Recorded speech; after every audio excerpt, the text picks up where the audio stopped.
La mañana. En directo. Ingresamos a dar inicio a este conversatorio debate. Tenemos a dos invitados.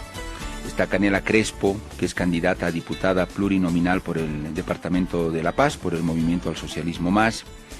Y está también Saúl Lara desde Cochabamba. Él es candidato a diputado plurinominal por Comunidad Ciudadana. Y también es el jefe de campaña en el departamento de Cochabamba. Con ambos vamos a comenzar a abordar dos temáticas que nos hemos propuesto muy concretas: corrupción y salud. No queremos perdernos en otros temas, sino abocarnos a esto, que son cosas muy sensibles para nuestra sociedad. A ambos de nuestros invitados, decirles las reglas para nuestro programa. El tiempo de intervención que tienen es de 5 minutos. Estimamos que es un tiempo bastante prudente como para exponer ideas, y por favor les pido que controlen ese tiempo. Mejor si lo van viendo en sus relojes. 5 minutos es el tope máximo, para que así podamos hacer esto mucho más ágil y no se dilate mucho, no perdamos tiempo y podamos abordar muchas más temáticas. Este periodista no va a intervenir.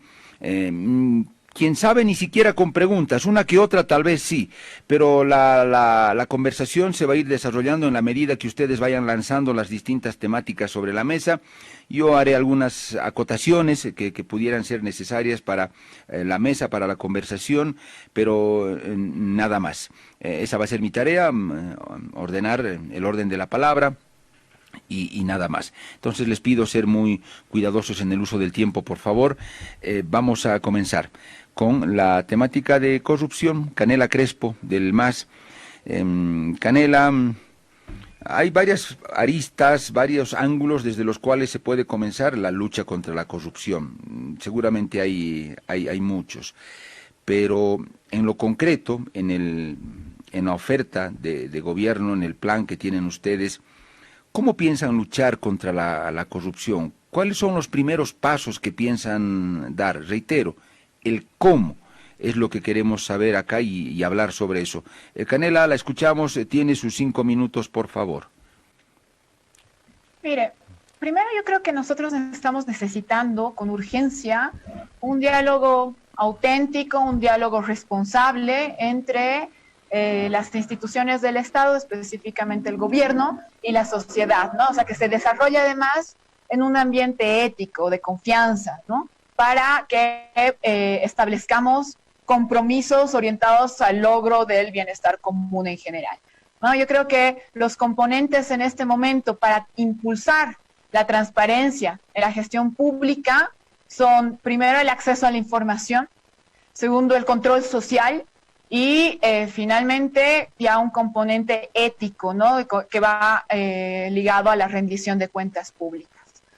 Creo, en principio, cuando hablamos de control social de la gestión pública, nosotros nos referimos a crear mecanismos o medios de seguimiento y participación activa de toda persona individual o colectiva en procesos, acciones y resultados que desarrollan las instituciones del Estado Plurinacional de Bolivia, ¿no?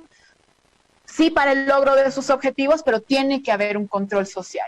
Ya tenemos esto previsto en ley, pero no es suficiente, ¿no? Por ejemplo, la ley número 341, la ley de participación y control social, define los fines, principios, atribuciones, derechos y también obligaciones y formas de ejercicio en aplicación de los artículos 241 y 242 de la Constitución Política del Estado. Estos artículos ya de la Constitución nos dicen que la sociedad civil organizada debe ejercer el control social a la gestión pública en todos los niveles del Estado. Quiere decir que ya hay, pues, prevista en la ley y en la Constitución Política del Estado y en su desarrollo normativo ya está previsto el control social. Pero este control social se debe efectivizar, ¿no? O sea, que la gente debe estar inmiscuida en el control de las instituciones, porque finalmente son sus instituciones, ¿no? Son sus ministerios, son sus empresas públicas, son su cuerpo institucional, que es la estructura del Estado, y la gente debe se deben crear los mecanismos para que la gente esté inmiscuida en su control y seguimiento. El segundo punto es el acceso a la información. Mira, en este caso, primero yo creo que se debe plantear la desburocratización de todos los órganos del Estado, ¿no? Creo que la pandemia ya nos ha dado algunas lecciones, ¿no? En cuanto a herramientas que se pueden utilizar para la desburocratización.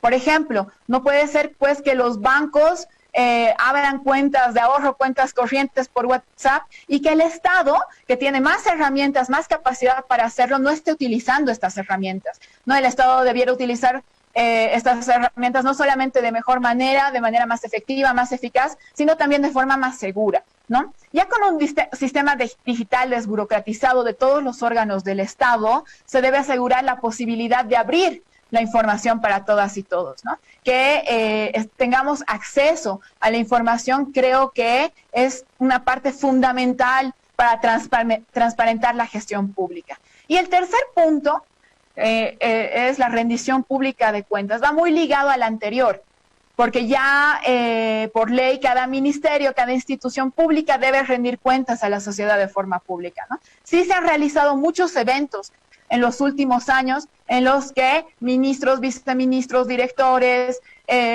se ponían un evento para justamente rendir cuentas públicas. Se invitaba a organizaciones políticas, sociales, fuerzas políticas partidarias, se invitaba a sociedad civil, a organizaciones de sociedad civil, pero de todos modos no es suficiente, ¿no? O sea, no se puede limitar solamente a la rendición de cuentas públicas, sino que se debería hacer un seguimiento y una fiscalización continua. Por eso digo que está muy ligado con el anterior punto, ¿no? El acceso a la información continua que se dé durante todo el tiempo de la gestión, no solamente del Ejecutivo. Hablemos también de la desburocratización de todos los órganos del Estado que además le rindan cuentas a las bolivianas y a los bolivianos.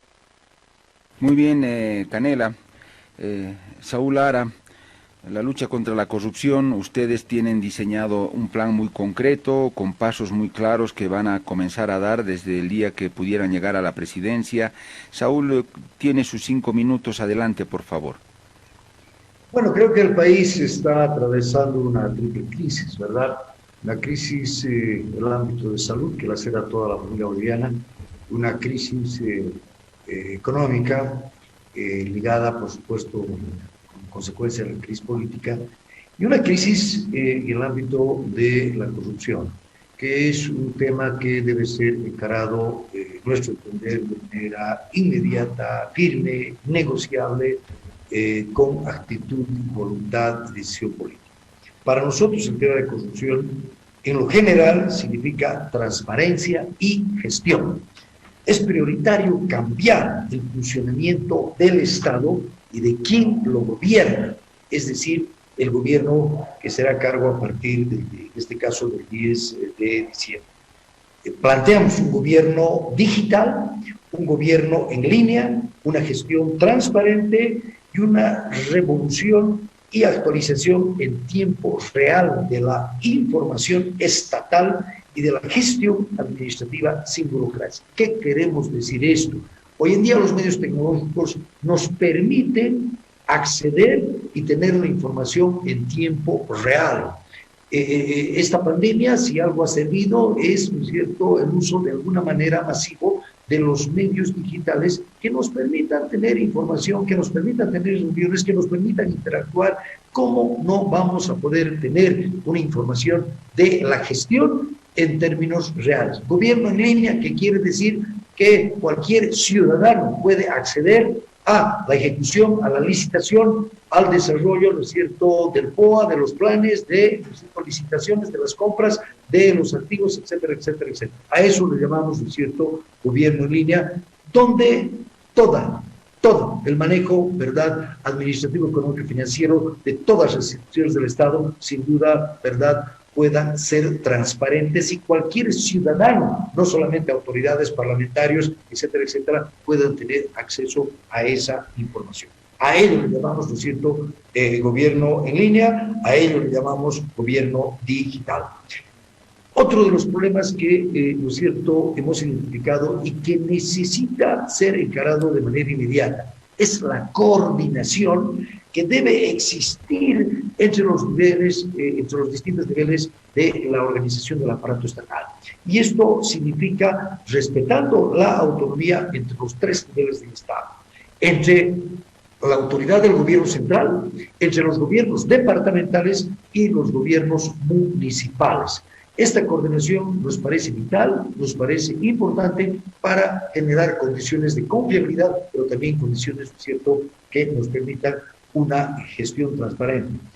Otro de los temas para atacar definitivamente la corrupción, por lo menos en el manejo de la institución estatal, nos parece fundamental la institucionalización que forma parte de la democracia. La democracia no solamente entendida como el Estado del Derecho, sino verdaderamente una división de los órganos del Estado, ¿verdad? Que se respete esa división marcada constitucionalmente, ordenada por, ¿no es cierto?, nuestra estructura jurídica normativa, pero fundamentalmente respetando la institucionalización. Y esto quiere decir la elección de las autoridades, ¿verdad?, no a dedo, sino a través de los mecanismos que señala la ley. ¿Por qué hasta ahora, no es cierto, por decir, la Administrativa Boliviana de Carreteras no tiene un directorio? ¿Por qué hasta ahora la aduana no tiene directorio? ¿Por qué, no es cierto, conjunto de instituciones estratégicas del Estado, ¿verdad?, nombradas a dedo, que es el mejor mecanismo para torcer la ley, para, ¿no es cierto?, las adjudicaciones excepcionales de manera directa, sin cumplir la ley, sin cumplir la licitación, etc. Eso, para nuestro entender, se llama institucionalización para evitar precisamente el dedazo.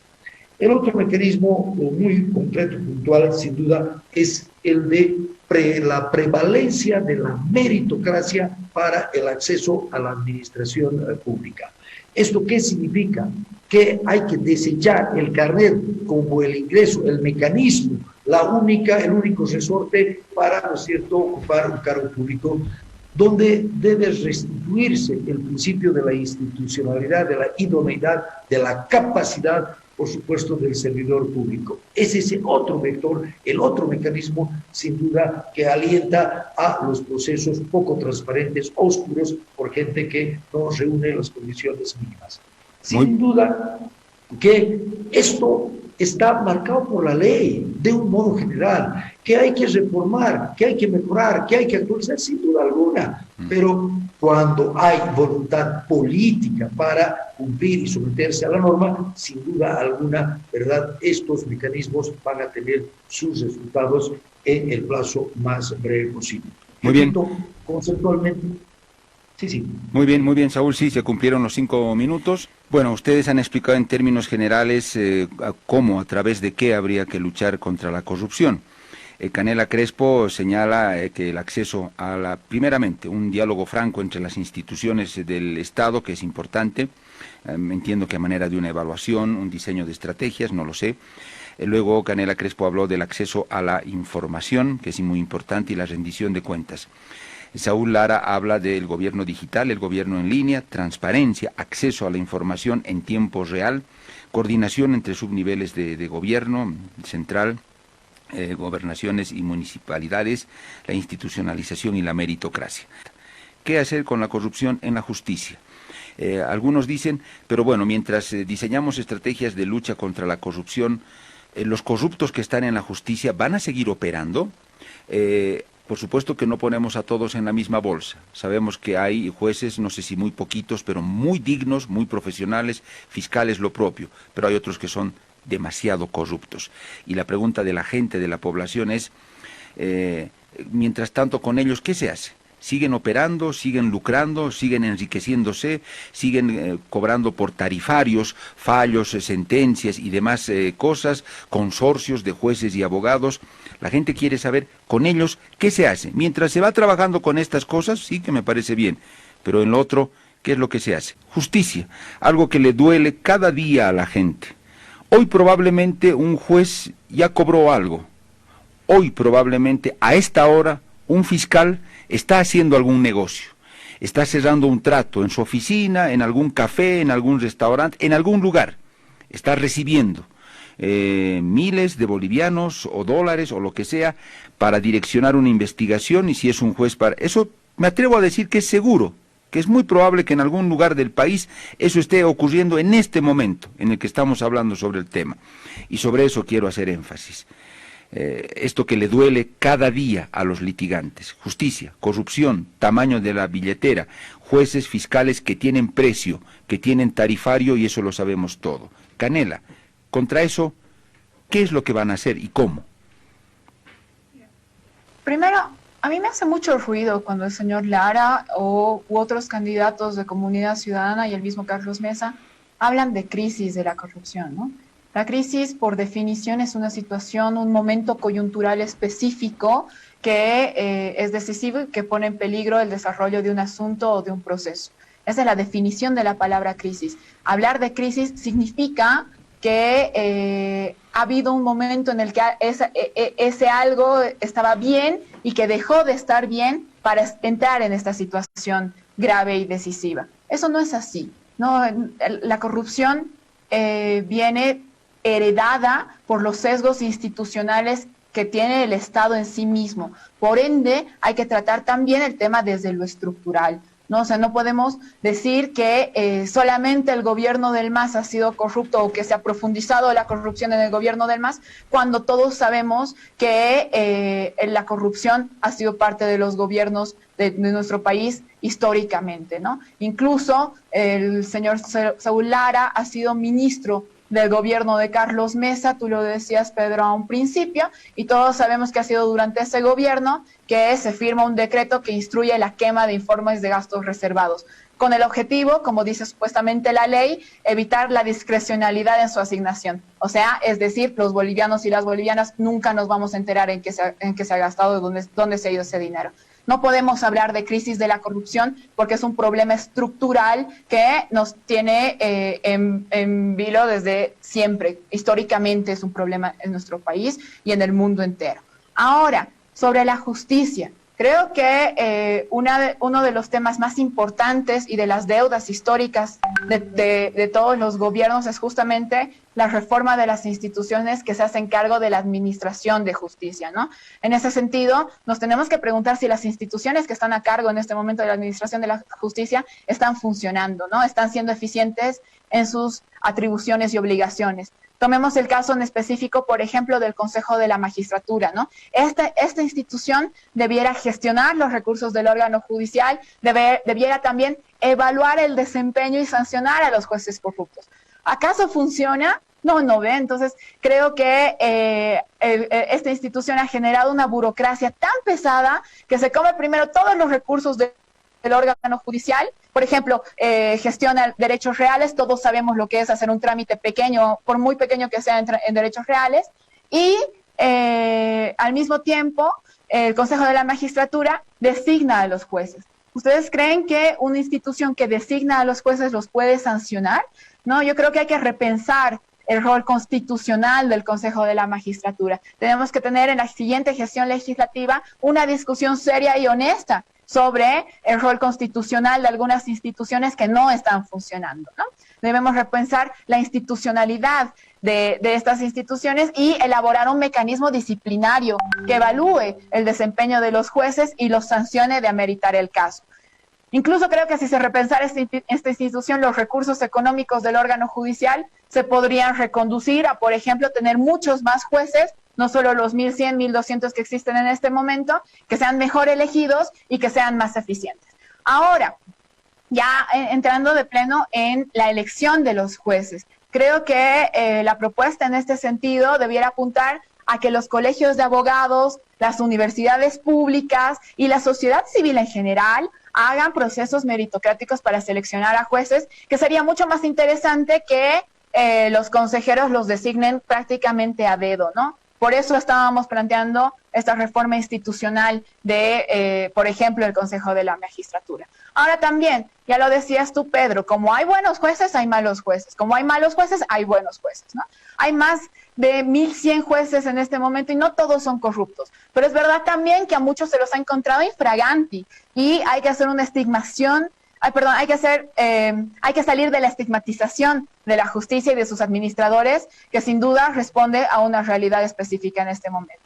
Para ser juez, uno debiera ser intachable, ¿no? Se pasa por el Instituto de la Judicatura, por la Escuela Judicial, pero además el ser juez debiera ser un reconocimiento de moralidad en la carrera judicial, ¿no? tiene que haber una solución institucional que garantice pues que la escuela judicial sirva como una escuela justamente, y que los jueces que salgan de esa escuela tengan las garantías también para desempeñarse durante toda su vida profesional, sin purgas, sin condicionamientos a su independencia, que en realidad debiera ser premiada. Y en ese sentido nosotros tenemos 3 propuestas. Primero, ya lo decía antes, ya lo adelantaba, la institucionalización de la escuela judicial, ¿no? Hoy los abogados pueden ser jueces después de 2 años de ejercicio. Esto es un despropósito, ¿no? Porque el ser abogado, incluso el ser un buen abogado, no es garantía de saber ser juez, ¿no? Necesitamos mayor y mejor formación para que los encargados de justicia en Bolivia desempeñen mejor sus funciones.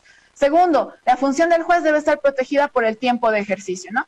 Sabemos que en los países con mejores índices de justicia e independencia, los jueces cumplen su labor por muchos años.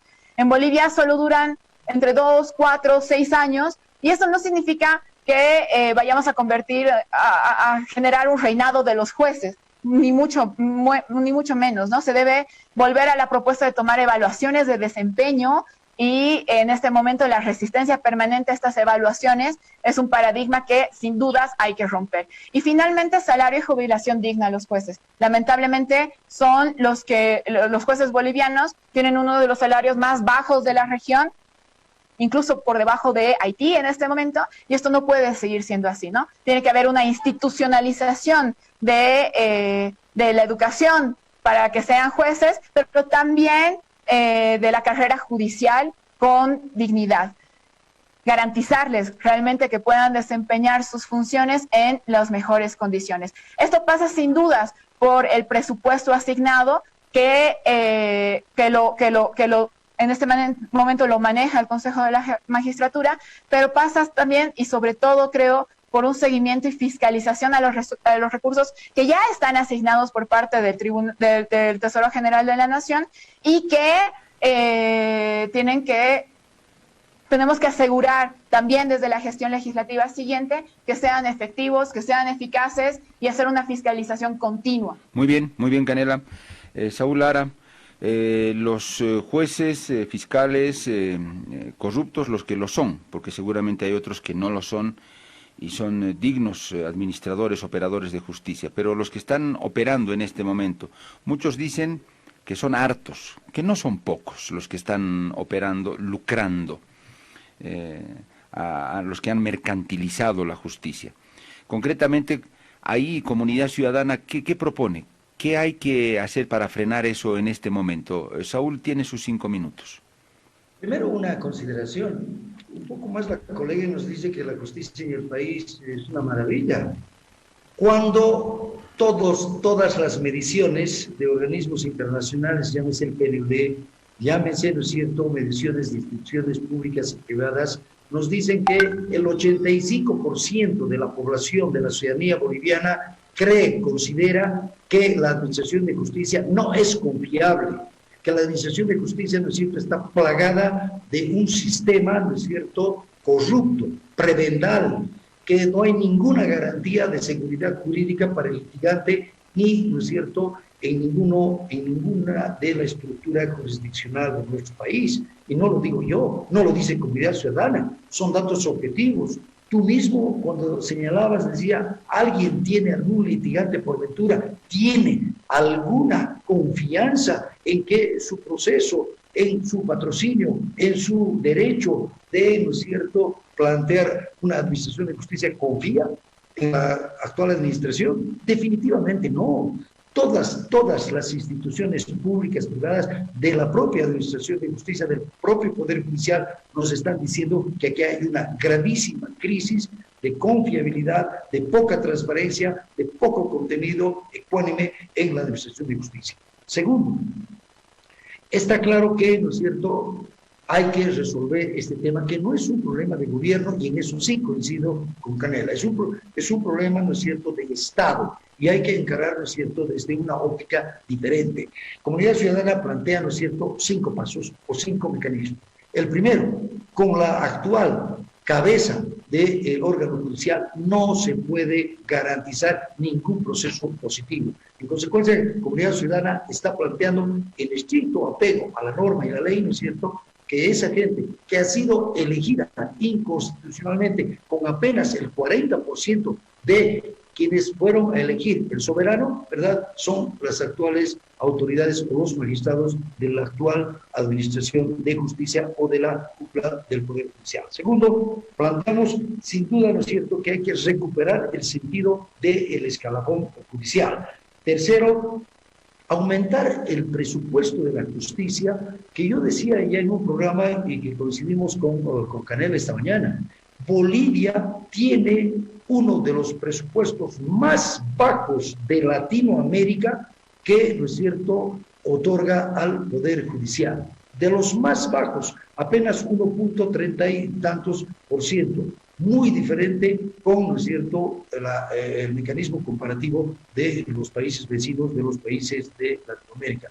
No podemos hablar de restauración de justicia cuando tenemos, ¿no es cierto?, juzgados insuficientes, etcétera, etcétera. Tercero, devolver el sentido de la independencia judicial. El órgano judicial es un órgano independiente que ha sido, ¿no es cierto?, sistemáticamente cooptado por los gobiernos de turno. Es una realidad que no la podemos negar. Y eso solo cómo se puede devolver respetando la meritocracia, respetando el escalafón y respetando fundamentalmente esto que es elemental, que es el principio central de la democracia y del Estado de Derecho, la independencia del Poder Judicial, despolitizar al Poder Judicial. Pues creo que hay sobradas, demasiadas, ¿no es cierto?, evidencias de una cooptación del gobierno de turno. No solamente estoy diciendo de los últimos 14 años. Cuarto, hay necesidad, por supuesto, de que los futuros administradores de justicia, ¿verdad?, ingresen a esta encomiable labor, ¿verdad?, validados de idoneidad, de capacidad, sin duda de formación, pero sobre todo que prime la meritocracia antes que el carnet sea de cualquier color o azul o cualquier color.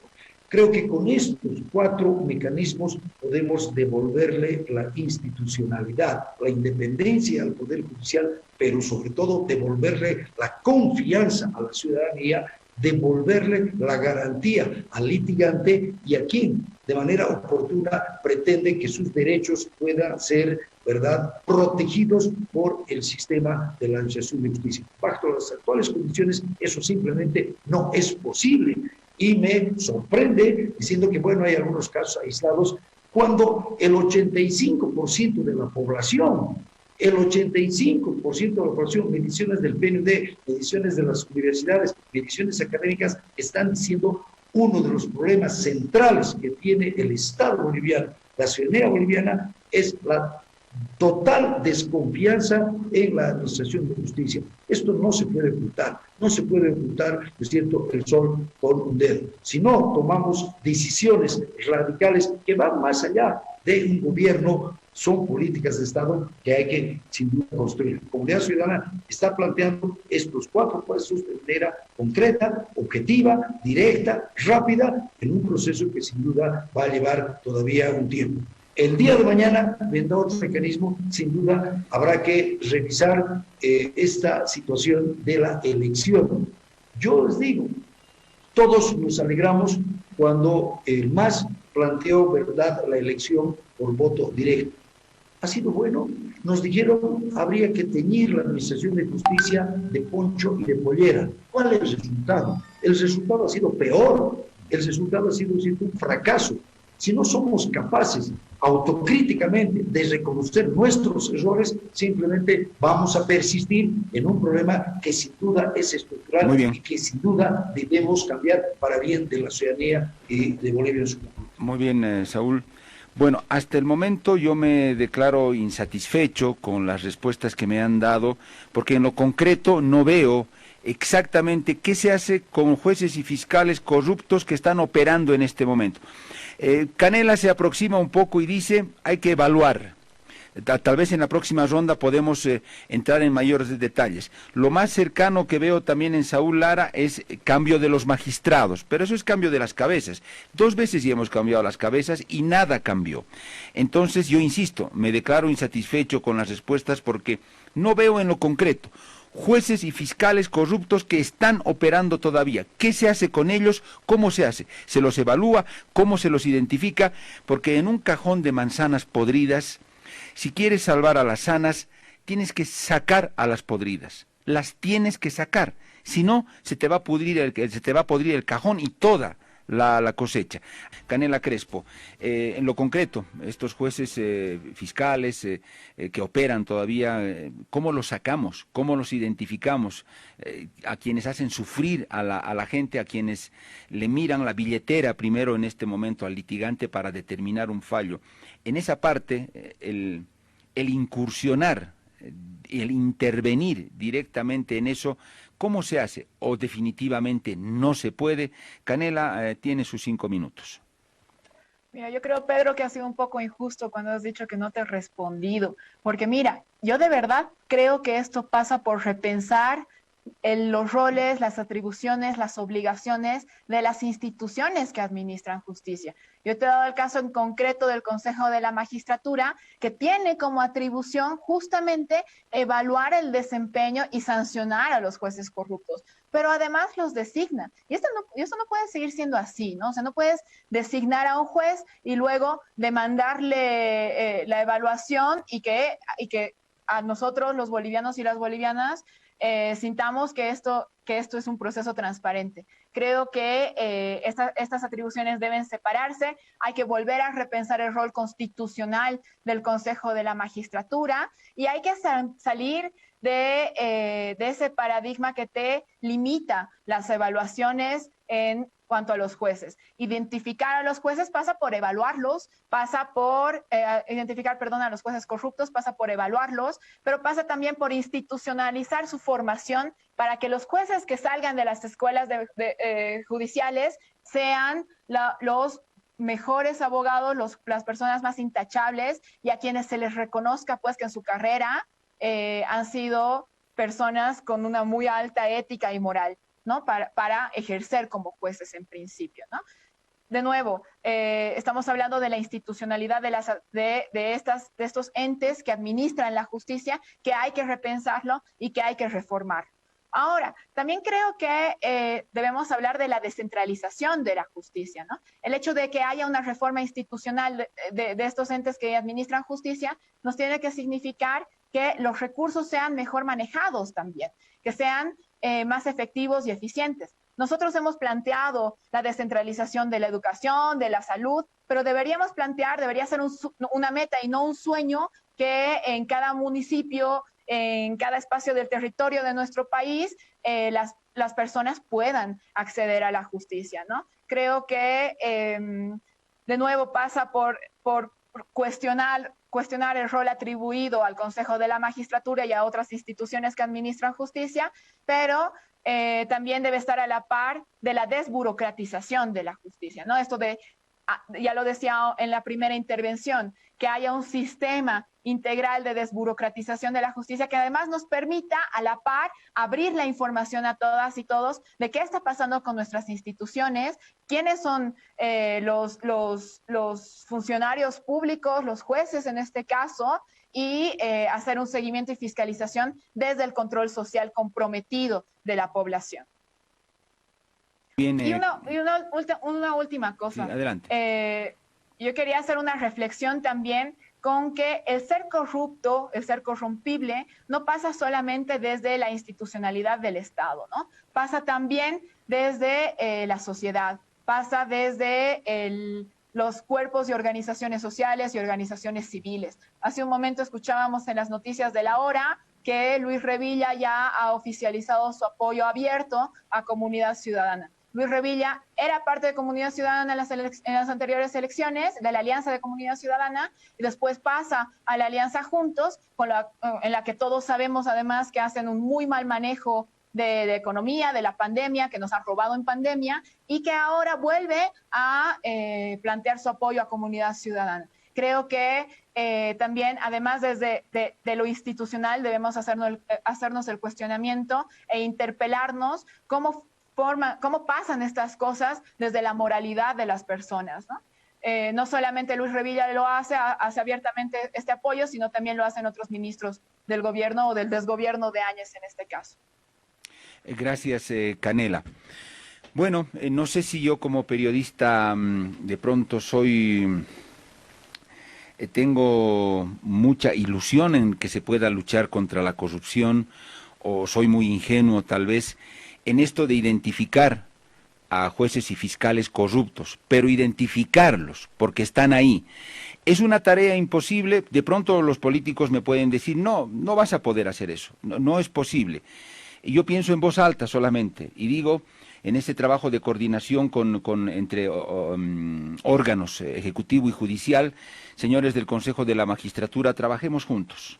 Pongamos un periodo de 6 meses para que comience la evaluación de todos los jueces, adjuntamos una auditoría jurídica de todos los casos. Se va a crear una institución que tiene el siguiente denominativo, una especie de defensoría del litigante, donde se van a recibir denuncias.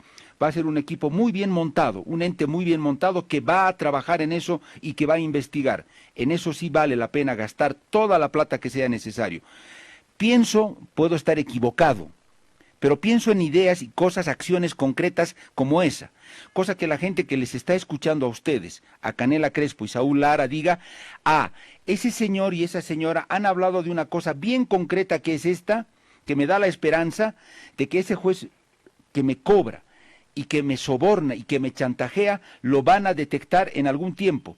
A eso voy. O sea, a ese fondo quiero llegar. Saúl, esta última ronda del tema corrupción y luego vamos a pasar a la parte de salud. Mi pregunta es insistente, lo concreto, sí. Saúl.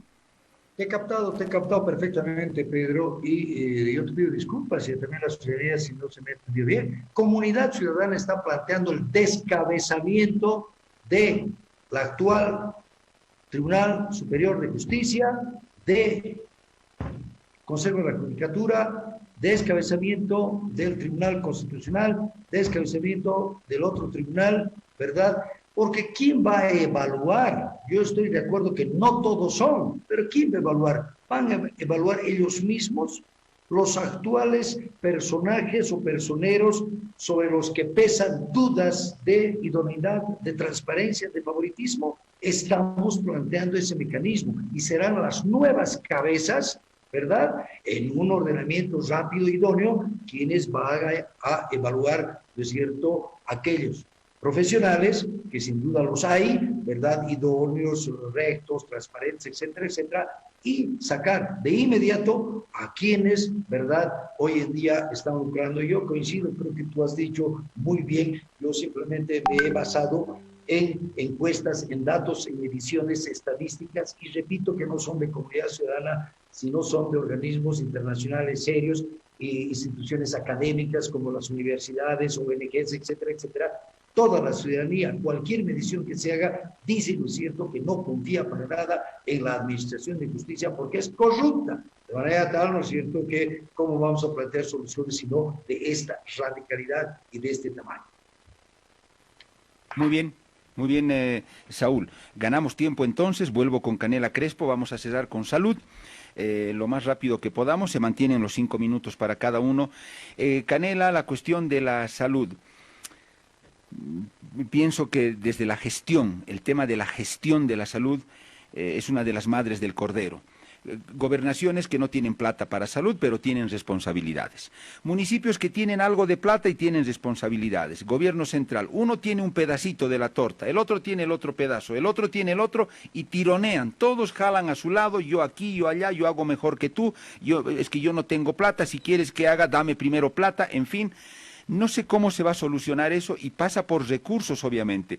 Si quieres montar mejores unidades de terapia intensiva, aumentar el número de camas por habitantes, contratar mejores médicos especialistas, construir más hospitales, pasa por plata. De manera integral, Canela, el MAS, ¿cómo ve eso? ¿Cómo se va a trabajar en el aspecto de salud para salir de esta crisis que muchos dicen la pandemia la ha desnudado? Adelante, Canela, por favor. Mira, Pedro, te lo digo con mucho respeto. Yo creo que tu pregunta en este caso lleva varias afirmaciones que deben ser cuestionadas también, ¿no? En dos sentidos. El primero es que recaemos, ¿no?, en un falso discurso y en una narrativa posicionada de que la salud significa recursos y significa cuanto más infraestructura, cuanto más equipamiento, cuanto más ítems, ¿no? Creo que no podemos reducir la discusión de la salud a este enfoque asistencialista que de nuevo nos limita a discusiones sobre recursos, infraestructura, equipamiento, ítems y demás, ¿no? Cuando en realidad es un tema muchísimo más complejo en la realidad, ¿no? No solo las fuerzas contrarias al MAS, sino también dentro de la estructura propia del MAS hemos tenido estas discusiones y creo que es válida la autocrítica cuando decimos que hemos caído todos en este enfoque asistencialista, ¿no? No siempre y no con todo, de todos modos, ¿no? La salud debe plantearse como un derecho, ¿no? Es una discusión integral que está metida también dentro de la cuestión social y debe de nuevo, tratarse de manera completa, compleja, integral. El problema es que un enfoque de la salud solamente asistencialista, de nuevo, nos reduce la discusión a que la salud se maneja como sinónimo de ser atendido y por ende tiene un costo. Y si yo me mantuviera en ese sentido, como lo hacen las otras fuerzas políticas, la respuesta a tu pregunta sería simple y sería igual a la de todos, ¿no? Debemos aumentar el presupuesto, ponerle un porcentaje sobre el PIB, puede ser 10, 20, 30%, debemos hablar de infraestructura, equipamiento, etcétera, ¿no? Creo que sí hay que hacerlo, hay que dar esa discusión, pero no podemos reducir la discusión de la salud solamente a esto, ¿no? Y ahí se encuentra además la piedra angular del problema que aqueja el sector salud, ¿no? Que es este enfoque que se tiene y del que no hemos podido salir y no hemos podido transformar durante este tiempo. No podemos mantenernos en un enfoque asistencialista, decía, de la salud, que reduce a esta discusión al ser atendido en un hospital y deja de lado algo sumamente importante, que es la promoción de la salud y la prevención de la enfermedad, ¿no? El gran paso en nuestra constitución política del Estado fue constituir al Estado como garante del derecho a la salud. Y este derecho se confunde muchas veces con el derecho a la atención médica, ¿no? En este momento, con la pandemia, con el coronavirus, y creo que hemos visto, se ha vislumbrado que el sistema de salud es como un agujero negro donde no importa la cantidad de dinero que se inyecte, siempre se va a necesitar más. Nuestra propuesta, por ende, debe orientarse al cambio de ese paradigma, ¿no? Salir de este enfoque paternalista, asistencialista de la salud y plantear el empoderamiento de todos los ciudadanos y las ciudadanas en el cuidado responsable de su salud. Para eso, sí se debe aumentar personal, sin dudas, pero no solo médicos, sino también pues enfermeros, bioquímicos, nutricionistas, administradores de salud, para plantear equipos integrales de salud, ¿no?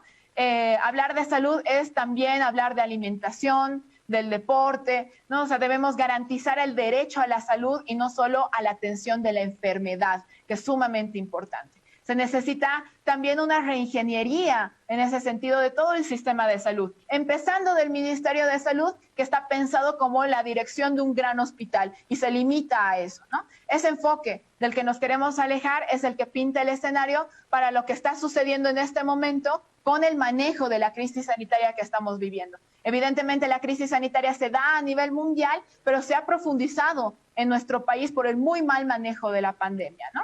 Ahora, volviendo a un principio, yo sé que a nosotros como estructura del MAS se nos critica que los 14 años no han sido suficientes, no se han hecho avances suficientes en tema de salud. Yo creo que ese sigue siendo un falso discurso y hay que recordar, bueno, de todos modos tienen matices, hay que asumir los matices, pero no podemos darlo de hecho y partir de allí, ¿no? Hay que recordar que el 2005 gobiernos como el del señor Carlos Mesa, en el que el señor Saúl Lara era parte como ministro, nos ha dejado pues un país en ruinas, ¿no? Que se comparaba en todos sus indicadores con Haití justamente, y que es desde ahí que se ha construido lo que hoy tenemos, ¿no? Los bolivianos creo que tenemos memoria y no podemos desmerecer los cambios que sí hubo y los avances, porque nadie nos lo tiene que contar, ¿no? Los vivimos en nuestra piel. No se hizo todo, hay que ser autocríticos con eso, seguro, pero hay que mirar también atrás con respeto para avanzar más lejos. Solamente voy a lanzar algunos datos de lo que sí se hizo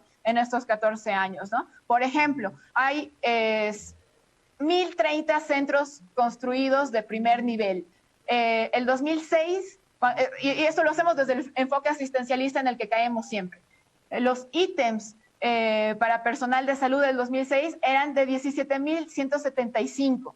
Ahora eso ha pasado al 2019, que son los últimos datos fiables que tenemos, obviamente, hemos pasado a 38.101 101 ítems en el sector salud. Y así tenemos datos de absolutamente todo, ¿no? Las ambulancias, que antes había 558, ahora hemos pasado a tener más de 4 veces esa cifra, ¿no? Más de 2.072 ambulancias en este momento. Muy bien, muy Todos bien. esos datos siguen enmarcándose en este enfoque asistencialista, lamentablemente, pero la discusión se da desde la atención de salud sin dudas y desde lo que se nos critica, que no todo se ha hecho, pero también desde el aporte integral, desde el salir, desde el respetar la salud como un derecho. Muy bien, Canela. Solamente sácame de una duda, muy cortito, por favor, muy cortito para darle la palabra a Saúl Lara. Entiendo desde esa tu lógica y tu análisis que el anterior gobierno del MAS cayó también en buena medida en esta lógica asistencialista de la salud, que solo construye hospitales, cosas, camas y demás, olvidando el otro enfoque. No solamente. Creo que muchas de nuestras discusiones, por una injerencia, por la influencia, de los medios de comunicación y de nosotros mismos, caen en este enfoque, pero, por ejemplo, el planteamiento del Sistema Único de Salud es mucho más integral que esto, ¿no? Para nosotros el Sistema Único de Salud, el SUS, ha sido tanto una oportunidad como un reto, ¿no? Pero esto ha ampliado la cobertura al 51% de la población. Nos decían que el sistema iba a colapsar justamente porque no había infraestructuras, no había suficientes médicos especializados. Los colegios médicos han anunciado que iba a ser una catástrofe la implementación del Sistema Único de Salud y hemos demostrado que no ha sido así. Perfecto. ¿No? El 51% de la población ahora tiene acceso a la salud a través del SUS. Muy bien. Saúl, usted va a tener 6 minutos porque nos tomamos un minutito más con la pregunta a Canela y en términos de equilibrio y de justicia. Entonces, corren estos 6 minutos para usted. Saúl, ¿está de acuerdo con la posición que tiene Canela respecto al enfoque de la salud? Adelante, Saúl, por favor. Pues, hay necesidad de contextualizar. La primera de ellas, porque me lo recuerda a cada momento Canela, he tenido el honor, tengo el orgullo de haber formado parte del gabinete de Carlos Mesa en el gobierno del 2003 al 2005. 10 meses como viceministro del régimen interior y otros 10 meses como ministro de gobierno. 2. Hemos pasado 14 años de un gobierno, las características que no conviene repetirlas, ¿verdad? Donde se nos había hecho creer que, ¿no es cierto?, estuvimos muy cerquita de la sociedad suiza. Y estas no son palabras mías, estas son afirmaciones del actual presidente, del actual candidato del MAS, don Luis Arce Catacora. Y que pocos años más estaríamos, ¿no es cierto?, con ese nivel de desarrollo humano, social, educativo, una economía blindada, etcétera, etcétera. ¿Qué ha ocurrido con esta terrible pandemia del coronavirus? Que ha desnudado la precariedad de nuestro sistema de salud en el país, donde han sufrido ricos, pobres, clases medias, en el altiplano, en el oriente, etcétera, etcétera. Desnudó completamente la precariedad, la insuficiencia de nosocomios, de camas UTI, de especialistas, de médicos, etcétera, etcétera. Si algo comparto con la colega es sin duda, ¿no es cierto?, no se trata de un sistema de mayor o menor presupuesto, se trata de, sin duda alguna, y paso a la propuesta de Comunidad Ciudadana. Para nosotros, en el tema de salud, es imperativo orientar una parte fundamental del presupuesto y del gasto sobre el Producto Interno Bruto, ¿verdad?, a una reestructuración del sistema de salud, que obviamente por el tiempo no podemos entrar en detalle, no solo invirtiendo en infraestructura, sin duda que comparto aquello, no solamente invirtiendo en más ítems, no solamente en más camas o en más especialistas. Se trata fundamentalmente de una orientación general de la actual base y de la gestión y su eficiencia, tanto en el sistema preventivo como el de tratamiento o curativo. Nosotros nos planteamos como comunidad ciudadana una meta, para decirlo de manera sencilla y concreta, lograr cifras al resto de Latinoamérica, entiéndaseme bien el concepto, lograr cifras equivalentes, ¿verdad?, al resto de Latinoamérica en número de médicos, de especialistas, de trabajadores, de camas UTI por cada 10.000 habitantes. Estos no son inventos, no estamos descubriendo la pólvora, son mediciones de la OMS, son mediciones, ¿no es cierto?, de la OPS, son mediciones de parámetros internacionales a objeto de, ¿verdad?, resolver de manera estructural esto que hoy en día, ¿verdad?, producto de la pandemia, hemos constatado la insuficiencia no solamente de la infraestructura, no solamente de la precariedad de los ítems, etcétera, etcétera, sino fundamentalmente del sistema de salud. En ello comparto, repito, el tema de salud, cualquiera sea el gobierno, por supuesto será Comunidad Ciudadana y Carlos Mesa, debiéramos trabajar en el objetivo de encarar como una política de Estado. No puede haber una sociedad, ¿no es cierto?, más desarrollada si no tiene particular atención en salud, en educación y naturalmente en un proceso de reactivación económica. Por ello, Comunidad Ciudadana lo que está planteando es, vamos a hacernos cargo en lo inmediato, ¿verdad?, de lo que va a significar todavía parte de la crisis sanitaria. Y Dios mediante, encontraremos muy pronto, ¿no es cierto?, los antídotos, las vacunas que ofrecemos, garantizamos que los primeros beneficiarios serán los sectores más necesitados, los sectores populares, para suministrar, ¿no es cierto?, estos antídotos. Finalmente, ¿verdad?, estamos planteando lo que le hemos venido a denominar el plan del día después. El plan del día después va a significar encontrarnos una sociedad, ¿verdad?, que va a estar sufriendo los rigores, no solamente la crisis de salud, sino también un proceso recesivo económicamente. Si a nivel mundial estamos hablando de un proceso de recesión del orden del 6.2%, en el país estamos, ¿no es cierto?, con una sociedad que vamos a encontrar un déficit fiscal del orden de los 40.000 millones de bolivianos, y se calcula que alrededor de 180.000 bolivianos han perdido sus empleos eventuales y permanentes, y estos son datos del INE, no son míos ni de Comunidad Ciudadana. Esta es la realidad, este es, ¿no es cierto?, el escenario que vamos a encontrar, y por ello estamos planteando como Comunidad Ciudadana, ¿no es cierto?, un conjunto de acciones, de medidas concretas, que lo hemos venido a denominar el plan del día después, que tiene que ver con la reactivación económica, que tiene que ver con la salud, y que sin duda tiene que ver con la educación, que tenemos que de alguna manera recuperar el año 2020, que prácticamente se ha perdido en el ámbito del sistema de salud, de educación. Ya de la despedida, Canela Crespo. Canela, tu despedida, si tú quieres añadir algo más en el cierre, de manera muy breve, por favor, adelante. Sí, mira, en este momento estamos asumiendo una carrera electoral con todo encima, ¿no? Nosotros no hemos salido de la crisis, esa sí, crisis política, social, desde noviembre. No hemos salido de la crisis, otra vez esa sí, crisis sanitaria, que evidentemente se da en un contexto mundial, pero se profundiza por el muy mal manejo de la pandemia aquí en nuestro país por culpa del gobierno o del desgobierno de años.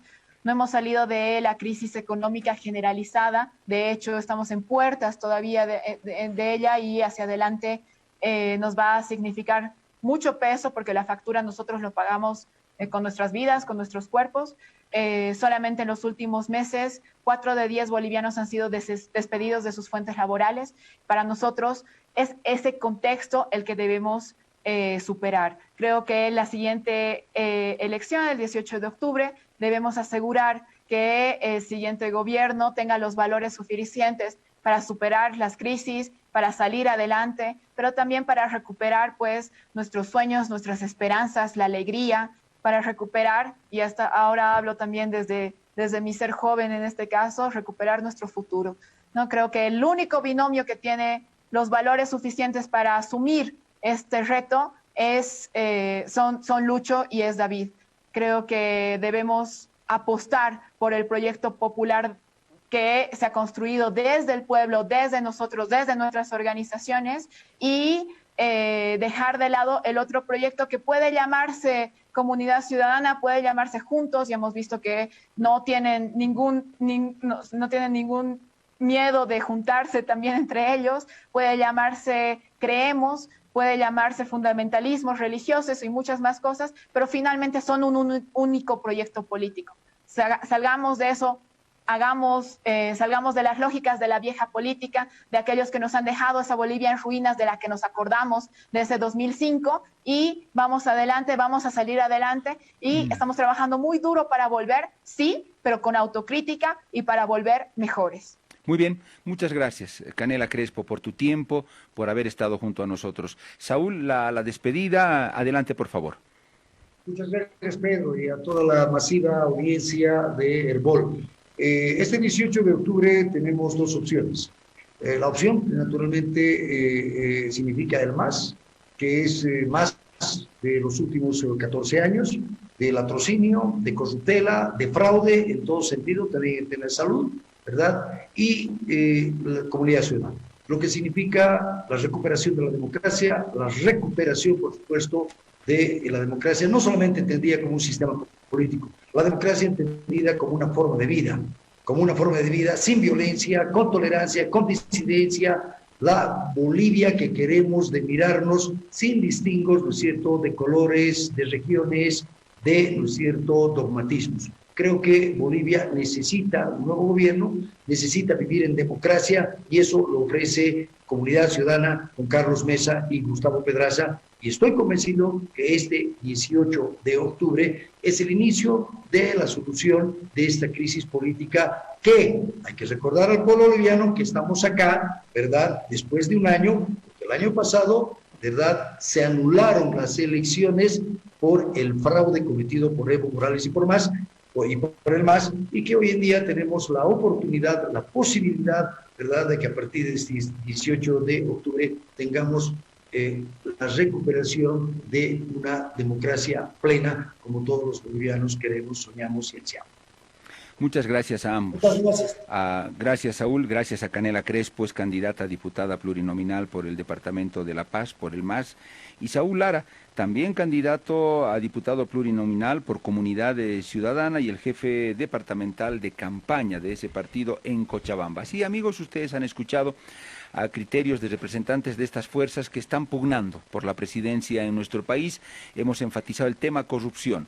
Usted escuchó lo que propusieron, lo que dijeron ambos. Usted es el que al final anota, juzga y emite un criterio final.